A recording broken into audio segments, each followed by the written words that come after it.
It may seem like Apple is behind the competition a lot of the time. The company appeared to be slow to developments like widgets, bezel-less displays with camera notches, and screens with high refresh rates. And with the iPhone 16 Pro, it appears to once again be late to the party, bringing generative AI features and a real button for the camera to its 2024 flagship. But if you will allow me to play therapist for a moment, I think it's not that Apple is slow, I think Apple is cautious, perhaps overly so. Caution on its own isn't a bad trait, in fact, it could be considered thoughtful rather than rushed to the cutting edge with its peers. Apple delivers, usually finding a slightly different approach that is often an improvement on what's out there. Just look at the Vision Pro headset or Apple Silicon, or even the iPod, the iPad, and the AirPods, which were far from the first of their kind when they launched. Even if you are not a glutton for buttons, there are still some camera updates that might intrigue you. This year's flagships sport what Apple calls a 48 megapixel fusion camera, which has a faster quad pixel sensor. This enables what the company describes as zero shutter lag, which is wording it has used repeatedly over the years. In this case, it's referring to how quickly the camera will capture a shot after you press the shutter button. I will admit I was initially confused by this update, in part because it requires relearning some behaviors I had adopted to mitigate the shortfalls of older cameras.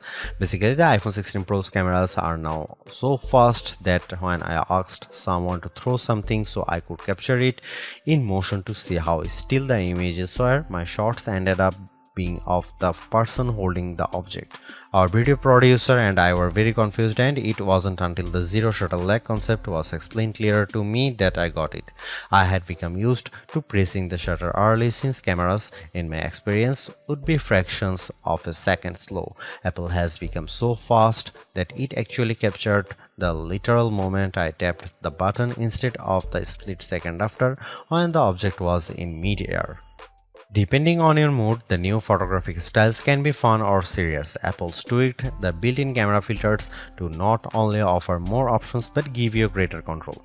Due to how the company has refined its processing each year, there is also an improved depth map captured when it detects a face in the scene. This, combined with a greater focus on color science around skin tone, has led to what might be my favorite new iPhone 16 feature. Whether I shot them in portrait mode or not, photos of people what I took using the iPhone 16 Pro were a dream to edit. Simply switching between the standard, natural, luminous, quiet, or ethereal styles already resulted in improvements to be colors and shadows, but I could also tap on each thumbnail to access the new editing touchpad and drag a dot around. This let me more precisely tweak the hues and contrast levels, and an additional slider below let me adjust how warm the image was.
Apple's caution is sometimes warranted, especially at a time when mistrust of AI-generated content runs rampant.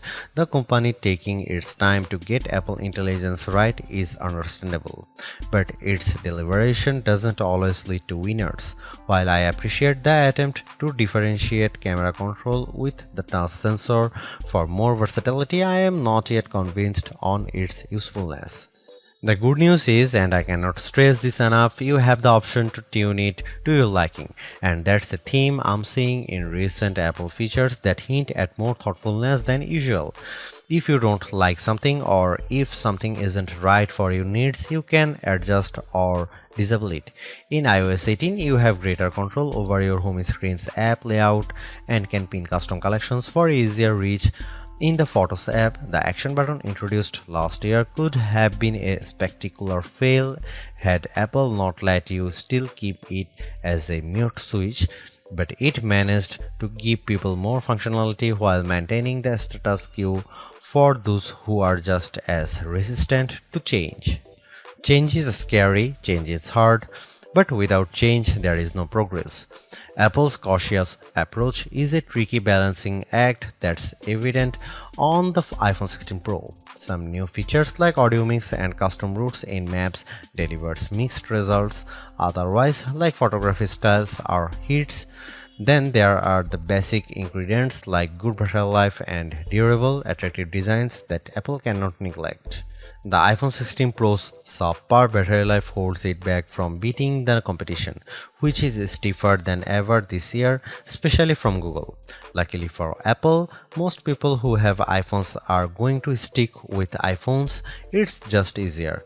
For those already sucked into the ecosystem, the iPhone 16 Pro are worth the upgrade from a model that's at least 2 years old. If you already have an iPhone 15 Pro, for the sake of our planet and your wallet, you might prefer to hold off on upgrading, especially since this year's devices aren't that much different.